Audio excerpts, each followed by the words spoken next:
প্রণয়ের ঘোর রাত, লেখক আরাফাত আদনান সামি, পর্ব 1920।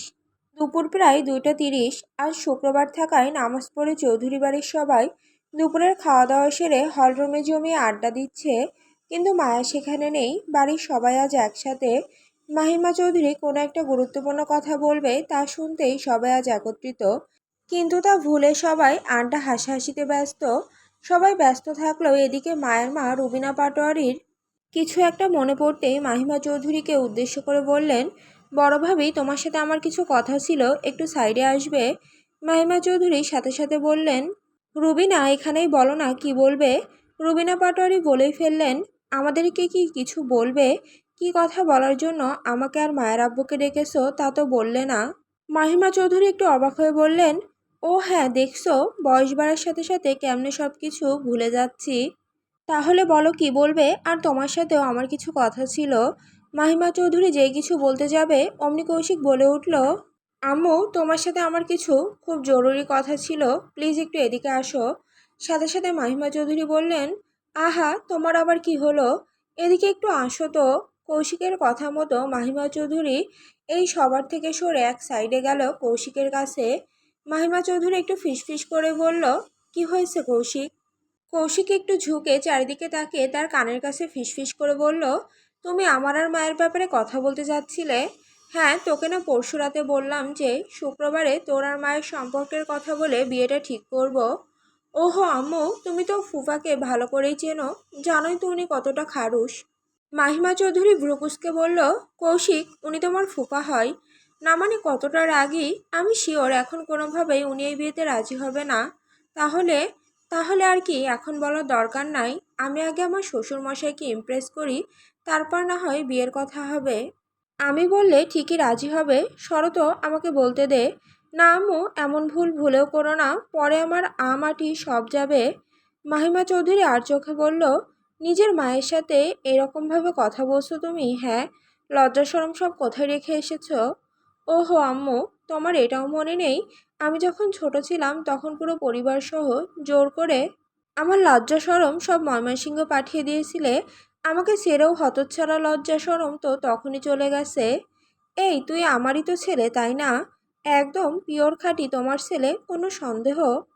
অসভ্য, বলেই চলে গেলেন মাহিমা চৌধুরী। কৌশিক মুচকি এসে মুখ বাঁকিয়ে বলল, যা বাবা, শাশুড়ি বউ একই রকম দেখছি, বলেই তার মায়ের পিছু পিছু ছুটে গেল। এমন সময় সায়রা চৌধুরী বলে উঠল, কিরে কৌশিক, এতক্ষণ নিজের মায়ের সাথে কি ফিসির ফিসির করলি? আমাদেরও একটু বল, আমরাও একটু শুনি। কৌশিক মুচকি হেসে বলল, না কাকি, তেমন কিছু না। ঠিক আছে, বলতে হবে না, আমি বা কার কি লাগি। কৌশিক সাথে সাথে বলে উঠল, ওহো কাকি, তুমিও না? সায়রা চৌধুরী একটু অভিমানী স্বরে বলল, ঠিক আছে ঠিক আছে। এমন সময় হঠাৎ মায়ের বাবা অমিতাভ পাটোয়ারি মাহিমা চৌধুরীকে উদ্দেশ্য করে বলে উঠলেন, ভাবি, কিছু কি বলবেন? মাহিমা চৌধুরী হাত বাড়িয়ে কিছু বলতে চেয়েও বললেন না, কারণ কৌশিক পেছন থেকে মানা করছিল বলে। অতঃপর বলল, আসলে সবাইকে একসাথে কতদিন ধরে দেখি না, তাই ভাবলাম তোমাদের ডেকে পাঠাই। ও আচ্ছা ভাবি, কোনো সমস্যা নাই। আপনার যখনই মন চাইবে আমাদের ডাকবেন, আমরা চলে আসব। না হলে পুরো পরিবার সহ আমাদের বাড়িতে চলে যাবেন। আচ্ছা ভাবি, আমার কিছু কাজ আছে, তাহলে আমরা আজ আসি। সাথে সাথে রুবিনা পাটোয়ারি বললেন, এই না, আপনি যান, আমি কাল যাব। ঠিক আছে, কাল চলে এসো তাহলে। বড় ভাই যান, ছোট ভাই, আজ আমি উঠি তাহলে। সময় করে আপনারা কিন্তু আমার বাড়িতে যায়েন। পাশ থেকে কৌশিকের বাবা আশরাফ চৌধুরী বললেন, আজকে থেকে যাও, কালকে না হয় যেও। না বড় ভাই, আমাকে অফিসে যেতে হবে, কিছু কাজ আছে। আচ্ছা ঠিক আছে, যাও তাহলে। আচ্ছা বড় ভাই। কথাটা বলে একটু থামলো, অতঃপর রুবিনা পাটোয়ারির দিকে তাকিয়ে বলল, মায়া কোথায় রুবিনা? রুবিনা পাটোয়ারি বললেন, হয়তো রুমে। আচ্ছা ঠিক আছে, তাহলে কালকে তোমরা সময় মতো চলে এসো, আমি যাচ্ছি। সাবধানে যায়েন। আচ্ছা। বলেই চলে গেলেন অমিতাভ পাটোয়ারি। সন্ধ্যা প্রায় 6টা।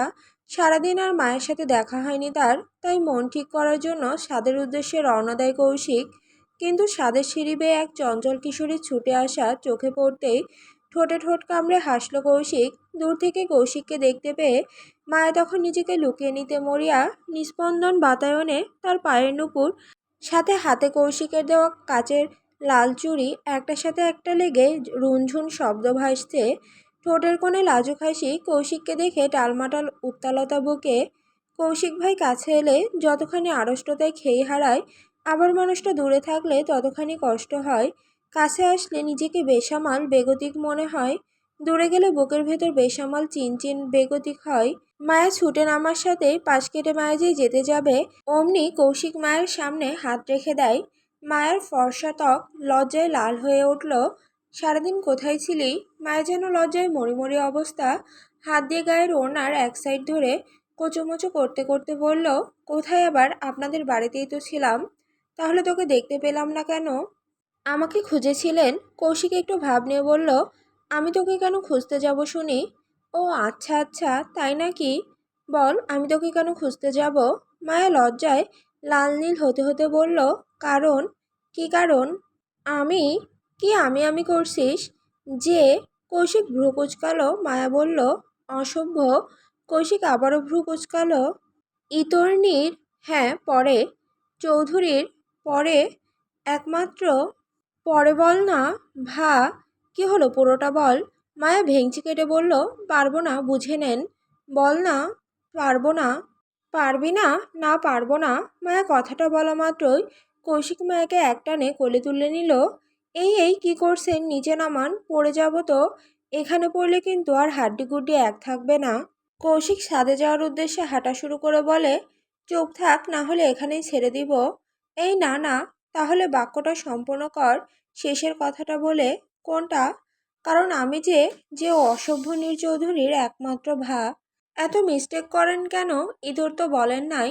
কৌশিক ভ্রুকুচকে বলল, হ্যাঁ হ্যাঁ, তুই লাগাই নে, তাড়াতাড়ি পুরোটা বাক্য শেষ কর, না হলে এখানে। মায়া ভয়ে লজ্জায় চোখ খিচে বলে উঠল, এই না না, কারণ আমি যে অসভ্য ইতর লম্পট চৌধুরীর একমাত্র ভালোবাসা। কৌশিক মুচকি হেসে আর চোখে বলল, গুড গার্ল, কিন্তু তুই একটা ওয়ার্ড বেশি লাগালি কেন? কারণ আপনি যে অসভ্য পুরুষ। মায়ের কথা শুনে কৌশিক ভ্রু কুচকালো, তারপর ঠোঁটের কোণে টেনে তুলল এক চিলতে দুষ্টু হাসি। ঘোর লাগা কণ্ঠে বলল, তাহলে আরেকটু অসভ্য পুরুষ হই। কৌশিকের কথায় মায়া ভ্রু তুলে তাকালো, চোখ মুখ খিচে বলল, এই না, এতটুকুই যথেষ্ট। এটাকেই কে সামলায়? কৌশিক হেসে বলল, কেন, তুই আসিস না? তুই সামলাবি আমায়? আমার মায়াবতী সামলাবে আমায়? মায়া আর চোখে তাকিয়ে ঠোঁটে ব্যঙ্গের হাসি টেনে বলল, আপনার মায়াবতীকেই কে সামলাই? কৌশিক ধীর পায়ে সিঁড়ি বেয়ে উঠতে উঠতে উত্তর দিল, কেন আমি? আমাকে কি চোখে পড়ে না? আমি সামলাবো তোকে। মায়া মুখটা কুঁচকে এক ভেংচি কেটে বলল, তাহলে একটা কাজ করেন, আমাকে আপনার সামলাতে হবে না, আমার বদলে আপনি নিজেই নিজেকে সামলান, ওকে? কৌশিক এবার থেমে গেল, নিচু স্বরে প্রায় ফিসফিস করে বলল, সামলেছি তো, পুরো 24টা বছর নিজেকে গুনে গুনে সামলে রেখেছি শুধু আমার মায়াবতীর জন্য। আর পারবো না, এবার তোর পালা। মায়া চোখ বড় বড় করে তাকালো, তবু মুখে ব্যঙ্গের ছায়া রেখে বলল, কি আমার পালা? আমার পালা করছেন শুনি? নিজেকেই সামলাতে পারি না, আবার আপনার মতো ষাঁড়কে আমি সামলাবো? মায়ের কথা শুনে হঠাৎ কৌশিকের মুখটা গম্ভীর হয়ে গেল। সে মায়ের দিকে স্থির চোখে তাকিয়ে ডেকে উঠল, মায়া। মায়ের খুব হাসি পাচ্ছিল, কিন্তু তা কৌশিকের সামনে প্রকাশ করল না। নিজের হাসি চেপে রেখে মৃদু স্বরে বলল, আপনি কি মাত্র আমায় ডাকলেন কৌশিক ভাই? কৌশিক হঠাৎই মায়াকে কোলে থাকা অবস্থায় এক হাতে শক্ত করে ধরল, আর এক হাত দিয়ে তার গাল আলতোভাবে ছুঁয়ে বলল, বেশি পাকনা হয়ে গেছিস তুই। মায়া ঠোঁট বাঁকিয়ে বলল, আমি কি ইচ্ছে করে হয়েছি নাকি? আপনিই তো পাকিয়েছেন, এখন কিছু বললে আমার দোষ? ছাদের কাছাকাছি এসে পড়েছে তারা দুজন। চারপাশে হালকা বাতাস বয়ে যাচ্ছে, আকাশে ঝুলে আসছে ফিকে চাঁদ। এমন সময় মায়া আবার বলল, ছাড়ুন, নিচে নামিয়ে দিন আমাকে। কৌশিক বলল, এত কথা বলছিস কেন? নিচে নামান, অনেক কাজ আছে আমার। আগে আমি, পরে তোর কাজ। মায়া চোখ কুঁচকে বলল, কেউ দেখে ফেললে সমস্যা হবে তো? হবে না, মামি দেখলে না। কৌশিক মায়ের কথা শেষ হওয়ার আগে থামিয়ে দিয়ে বলল, কেউ কিছু বলবে না? আর তুই এত কথা বলিস কেমন করে রে? একবারও চুপ থাকতে পারিস না? না, পারি না। কৌশিক ভ্রুকুচকে তাকালো, একদম মুড নষ্ট করবি না মায়া। মায়া কিছু বলতে যাওয়ার আগে কৌশিক রাগান্বিত চোখে তার দিকে তাকালো। সেই চোখে তীব্রতার সামনে মায়া হঠাৎ বিষম খেয়ে গেল, সাহসটাই সরে গেল, আর শব্দ বেরোলো না। কৌশিক মায়াকে কোলে নিয়ে ধীরে ধীরে ছাদের দিকে এগোতে লাগলো। ছাদে পৌঁছাতেই ছাদের কোণে কৌশিক মায়াকে নিয়ে গিয়ে ধীরে ধীরে দোলনায় বসিয়ে দিল। আজকের আকাশটা একেবারে রোমান্টিক ছিল। মৃদু ঠান্ডা হাওয়া, আকাশ জুড়ে ছড়িয়ে থাকা হাজারো তারা এবং তাদের মাঝে একা একটি চাঁদ যেন চারপাশে তার আলো ছড়িয়ে দিচ্ছিল। সেই আলোয় আকাশটা যেন রূপলি মায়ায় ভরা। ছোট ছোট তারার ঝলকানি চাঁদের আলোকে আরো উজ্জ্বল করে তুলছিল। হালকা বাতাসে দোলনাটা আস্তে আস্তে দুলছে। মায়া চুপচাপ দোলনায় বসে আছে, মুখে কোনো শব্দ নেই, শুধু চোখে হাজারো ভাবনার সমুদ্র। হাওয়ার সঙ্গে তার চুলগুলো এলোমেলো হয়ে গাল ছুঁয়ে যাচ্ছিল বারবার, যেন বাতাসও তার মনকে ছোঁয়াচ্ছে। ঠিক সেই সময় হঠাৎ কৌশিক কিছু না বলেই দোলনার একপাশে বসে পড়ল। দুই পা উল্টো দিকে দিয়ে ধপ করে শুয়ে পড়ে মাথা রাখলো মায়ের হাঁটুর ওপর। মায়া হঠাৎ চমকে উঠল। কৌশিকের এমন আচরণ দেখে মায়া হতভম্ব হয়ে পড়ল। চোখ বড় করে তাকিয়ে রইল। কৌশিক মায়াকে দেখে মুচকি হাসল। হঠাৎ কৌশিক মায়ের নাকে আলতো করে টোকা দিয়ে বলল, এভাবে কি দেখছিস? চোখ দিয়ে গিলে খাবি নাকি? কৌশিকের কথায় মায়ের দম বন্ধ হয়ে গেল, কিন্তু সে কোনো উত্তর দিল না। মায়ের চোখ বন্ধ করে বসে রইল, নিজেকে আবেশে ভাসিয়ে নিয়ে এই সুন্দর মুহূর্তের ছাপ নিজের মনে গেঁথে নিল। কিছুক্ষণ স্থির থাকলো, তারপর চোখ খুলে শান্তির একটা নিঃশ্বাস নিল। কৌশিক মায়ের এমন আবেশময় প্রতিক্রিয়া দেখে ভ্রু কুঁচকালো। কি হলো মায়া, কি এত ভাবছিস? মায়ের চোখ তখন কৌশিকের 4-5 ইঞ্চি চুলের ওপর গিয়ে পড়ল। সে বলল, কৌশিক ভাই, আমি কি আপনার চুলে হাত বুলাতে পারি? বলা, কে মানা করেছে তোকে? না, আমি শুনেছিলাম ছেলেরা তাদের চুল এত সহজে কাউকে ছুঁতে। মায়েকে থামিয়ে কৌশিক বলল, ঠিকই শুনেছিস, একটা ছেলে কখনোই তার চুল অন্য কাউকে স্পর্শ করতে দেয় না, যতক্ষণ না সেই মানুষটা তার পছন্দের মানুষ হয়। আর তুই তো আমার প্রাণ, আমার জান, আমার সুইট হার্ট, আমার আমরণ তৃষ্ণা নিবারণের কারণ তুই, আমার মায়াময় মায়াবতী তুই। তাহলে তুই যদি না স্পর্শ করিস, তাহলে আর কে করবে? কৌশিকের কথা শুনে মায়ের ফর্সা মুখ লজ্জায় লাল হয়ে গেল, কিন্তু অন্ধকারের জন্য সেটা বোঝা গেল না। মায়া লাজুকভাবে জিজ্ঞাসা করল, তাহলে আমি কি ধরবো? নির্দ্বিধায় কৌশিক বলার সঙ্গে সঙ্গে মায়া তার হাত কৌশিকের চুলে ডুবিয়ে দিল। মায়ের চুলে হাত রাখতেই কৌশিক দুহাত বুকে আঁকড়ে ধরে আবেশে চোখ জোড়া বন্ধ করে নিল। মায়া চুলে হাত বোলাতে লাগলো। ঠিক সেই সময় হঠাৎ রোহিত ফোনে কারো সঙ্গে কথা বলতে বলতে ছাদে এসে পৌঁছালো। ছাদে পৌঁছাতেই সামনে থাকা দৃশ্য দেখে সে স্তম্ভিত হয়ে দাঁড়ালো। রোহিত ফোনটা কেটে তাদের সামনে এসে অবাক হয়ে বলল, কে সিন হে মামা? পরিচিত কণ্ঠস্বর শুনে কৌশিক চোখ মেলে তাকালো, তবে মুখে কোনো ভয়ের ছাপ নেই। সে এখনও শুয়ে আছে মায়ের হাঁটুর ওপর। মায়া কিছুটা ভয় পেলেও পরে নিজেকে সামলে নিল, কারণ রোহিত তাদের সম্পর্কের বিষয় আগে থেকেই জানে। আর যা মায়াই বলেছিল। কৌশিক ভ্রুকুচকে রোহিতকে দেখে বলল, দিলি তো রোমান্টিক মুহূর্তের 12টা বাজিয়ে। এখানে তোর এখনই আসা লাগলো, অন্য সময় আসতে পারতি না? রোহিত মুচকি হেসে বলল, সরি ব্রো, সঠিক সময়ে ভুল রাস্তা বেছে নেওয়ার জন্য। আসলে আমি জানতাম না, কথা বলতে বলতে উপরে চলে আসছি। আমি চলে যাচ্ছি, তোমরা কন্টিনিউ করো। বলতেই রোহিত যেই যেতে লাগলো, মায়ের পেছন থেকে বলল, আরে আরে রোহিত ভাইয়া, তেমন কিছু না, কোথায় যাচ্ছেন আপনি? এখানে আসেন, আড্ডা দিই। অনেকদিন হলো সবাই একসাথে বসে আড্ডা দিইনি। মায়ের কথা শুনে কৌশিক আর চোখে তাকালো মায়ের দিকে, তবে কিছু বলল না। সে উঠে বসলো মায়ের কোল থেকে। কৌশিক বলল, 13টা বাজিয়ে চলেই যখন এসেছিস, তাহলে এখানে এসে বস, পরে সবাই একসাথে নিচে চলে যাব। মায়ার কৌশিকের কথা শুনে রোহিত দোলনার সামনে রাখা বেঞ্চে এসে বসে পড়ল। বসার সঙ্গে সঙ্গে সে বলল, ঠিক আছে। সাথে সাথে মায়া দুষ্টুমি ভরা স্বরে জিজ্ঞাসা করল, তাহলে রোহিত ভাইয়া, আপনার কি অবস্থা? রোহিত হেসে উত্তর দিল, এই তো আলহামদুলিল্লাহ, মোটামুটি ভালো।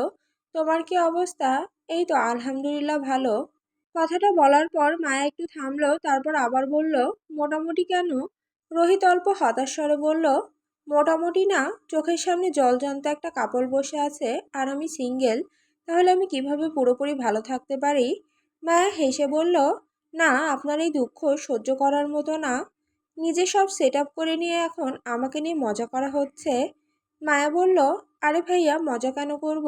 আচ্ছা, একটা কথা বলি, আপনি কি এখন পর্যন্ত কাউকে পছন্দ করেন নাই, নাকি কেউ এমন আছে যে আপনাকে পছন্দ করে? আমাকে কেউ পছন্দ করে কি না তা তো জানি না। তাহলে আপনি? মায়ের কথা শুনে কারো কথা মনে পড়তে রোহিত চুপ হয়ে গেল। সঙ্গে সঙ্গে কৌশিক বলল, কিরে বল, তোর পছন্দের কেউ আছে? রোহিত দীর্ঘশ্বাস ফেলে বলল, হ্যাঁ আছে। রোহিতের কথা শুনে মায়া আর কৌশিক দুজনেই বেশ অবাক হলো। মায়া মুখে হাসি নিয়ে বলল, ওয়াও গ্রেট, তা ভাইয়া ভাবির নাম কি? নাম? রোহিত কিছু বলার আগে ছাদে হাজির হলো তিয়াশা আর নিধি। সবাই একে অপরকে দেখে একটু অবাক হলো, কিন্তু তিয়াশাকে দেখা মাত্রই কৌশিকের চোখে মুখে রাগের ছাপ ফুটে উঠল। সে তার দিকে খিচে তাকিয়ে রইল। তিয়াশা কিছু না বলে নিধিকে সঙ্গে নিয়ে এগিয়ে এসে বলল, কিরে ভাইয়া, তোরা আড্ডা দিচ্ছিস, অথচ আমাকে একটা ডাকও দিলি না? রোহিত কোনো উত্তর দিল না।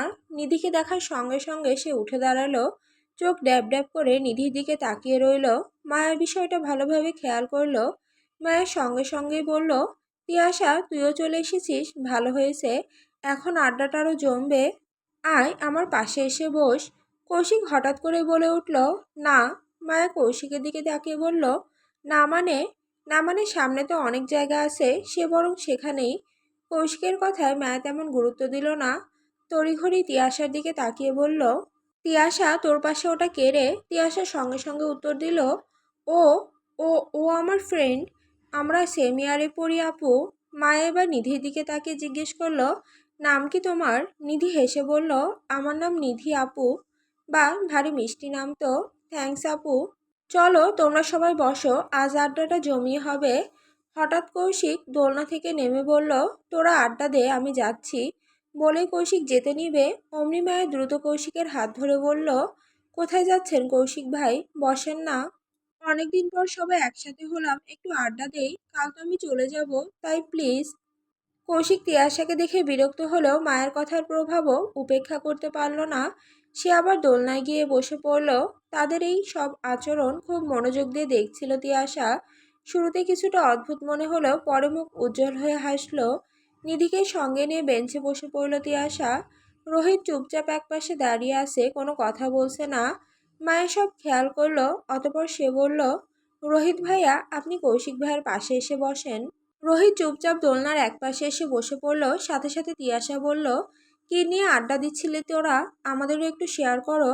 রোহিত কিছু বলতেই এর আগে মায়া বলল, আড্ডা কেবল শুরু করেছিলাম আর তোমরা এলে। তিয়াশা হেসে বলল, ও। মায়া বলল, এভাবে বসে থাকলে বোর হব, চলো কোনো একটা খেলা খেলা যাক। পাশ থেকে নিধি বলল, কারো কোনো আপত্তি না থাকলে আমি একটা প্রস্তাব দিতে পারি। মায়া উৎসাহিত হয়ে বলল, হ্যাঁ বলো। নিধি চঞ্চল মুখে বলেই ফেলল, চলুন সবাই মিলে গানের কলি খেলা যাক, অনেক মজা হবে। নিধির কথা শুনে মায়া একটু অবাক হয়ে বলল, গুড আইডিয়া। তাদের কথাগুলো শুনে কৌশিক দোলনা থেকে উঠে দাঁড়িয়ে বলল, আমি খেলবো না, তোরা খেল। পাশ থেকে রোহিত উঠে দাঁড়িয়ে বলল, আমিও খেলবো না। কৌশিক হালকা কণ্ঠে বলল, তাহলে চল ভাই, আমরা নিচে যাই। দুজনে হাঁটা শুরু করতে মায়া ঝটপট দোলনা থেকে নেমে এসে তাদের সামনে পট আটকে দাঁড়ালো। কোথায় যাওয়া হচ্ছে শুনি, চুপচাপ ওখানে গিয়ে বসে পড়েন। কৌশিক কিছু বলতে যাওয়ার চেষ্টা করতেই মায়া আবার বলল, কোনো কথা না, রোহিত ভাই আপনিও চলুন। মায়ের জোরাজুরি দেখে কৌশিক ও রোহিত বাধ্য হয়ে দোলনায় এসে বসে পড়ল। মায়া এক নজর সবাইকে দেখল। সবার মুখের মানচিত্রে 10-12টা অবস্থা দেখে সে বলল, তিয়াশা আর নিধি, তোমরা কিছু বলবে না? আচ্ছা কৌশিক ভাই আর রোহিত ভাই, আপনারা এমন একটা কথা বলুন যা শুনলে আমাদের হাসিও উঠবে, আবার রাগও আসবে। চাইলে একজনকে নির্দিষ্ট করেও বলতে পারেন। সাথে সাথে রোহিত তিয়াশার দিকে মুচকি হেসে তাকিয়ে দুষ্টু ভরা কণ্ঠে বলল, তিয়াশা বোন আমার, তুই আমার পুরো জিন্দেগি। তিয়াশা নিজের ভাইয়ের মুখ থেকে এই কথা শুনে অবাক হয়ে বলল, ওয়াও ভাইয়া, সত্যি তুমি আমাকে এত ভালোবাসো, আগে জানতাম না তো। আরে পুরো কথাটা তো শোন। তিয়াশা অধীর হয়ে বলল, হ্যাঁ তাড়াতাড়ি বলো পুরো কথাটা। রোহিত মুখের হাসি চেপে দুষ্টু স্বরে বলল, আর থু, এইসব জিন্দেগির উপরে। রোহিতের কথা শুনে সবাই জোরে হেসে উঠল। সবার আড়ালে কৌশিকও হেসে উঠল। তিয়াশার আগে গদগদ করে বলল, শয়তান, এই তোর বড় ভাই আমি, আরেকবার শয়তান বললে তোর 32টার মধ্যে 32টা দাঁতই এক ঘুষি মেরে ফেলে দেব। মায়া তিয়াশার সাইড নিয়ে শরীরের দিকে তাকিয়ে দুষ্টুমি স্বরে বলল, রোহিত ভাই কি বললেন, আমার কিউট বোনকে 32টার মধ্যে 32টা দাঁতই ভেঙে দেবেন? তার আগে আমি আপনার 64টার মধ্যে 64টা দাঁতই হাতুড়ি দিয়ে একবারই দিয়ে ভেঙে দেব। মায়ের কথা শুনে পাশ থেকে কৌশিক আর চোখে তাকালো। কি মায়া, খেলার চক্করে সব ভুলে গেলি নাকি? তুই এটাও জানিস না একজন ব্যক্তির 64টা দাঁত নয় 32টা দাঁত হয়? বলে কৌশিক আর রোহিত হেসে দিল। আর মায়া কৌশিকের দিকে ভ্রুকুচকে তাকিয়ে বলল, হ্যাঁ আমি জানি, আর আমি এটাও জানতাম যে আপনার ভাইকে কিছু বললে আপনার সহ্য হবে না, তাই ভেতরে কোনো না কোনো কথা বলবেন, তাই আপনার 32 পার্টি দাঁত সহ ধরে বলেছিলাম, হলো না 64 পার্টি দাঁত। মায়ের এই কথা শুনে তিয়াশার নিধি জোরে হেসে উঠল, কিন্তু রোহিত ও কৌশিকের মুখে হেসে ওঠার চিহ্ন ছিল না। দুজনই মায়ের কথায় হালকা অপমান বোধ করল। রোহিত বলল, এইসব কি মায়া? না, এত অপমান সহ্য করা যায় না। কৌশিক ব্রো, এবার তুমি কিছু করো, এত অপমান আর নেওয়া যাচ্ছে না। সাথে সাথে কৌশিক মায়ের দিকে তাকালো, মায়া আর চোখে তাকালো কৌশিকের দিকে। কৌশিক মুচকি হেসে তার দিকে চোখের ইশারা ছুঁড়ে মারলো। সাথে সাথে মায়া বিষম খেয়ে দুবার শুকনো ঢোক গিলল। এক ধ্যানে কৌশিকের দিকে তাকিয়ে রইল। কৌশিক মায়ের এমন অবস্থা দেখে মনে মনে হাসলো। সুযোগটি কাজে লাগিয়ে সে মায়াকে উদ্দেশ্য করে বলল, আচ্ছা মায়া, তুই মেয়ে হলে কি করতি? মায়া অপ্রস্তুতভাবে মুখ থেকে বেরিয়ে এলো, আমি মেয়ে হলে তো। মায়ের কথার মাঝে কৌশিক বাধা দিয়ে মুচকি হেসে বলল, তুই মেয়ে হলে পরে কি মায়া? এতটুকু বলে কৌশিক আবারও জোরে হেসে উঠল। সাথে রোহিত ভুলটা বুঝতে পেরে মায়ের লজ্জায় নিজের মুখ চেপে ধরল। তারপর কৌশিকের দিকে রাগান্বিত চাহনি নিক্ষেপ করে বিড়বিড় করে বলল, ইউ চালাক, অসভ্য, বাদর লোক একটা।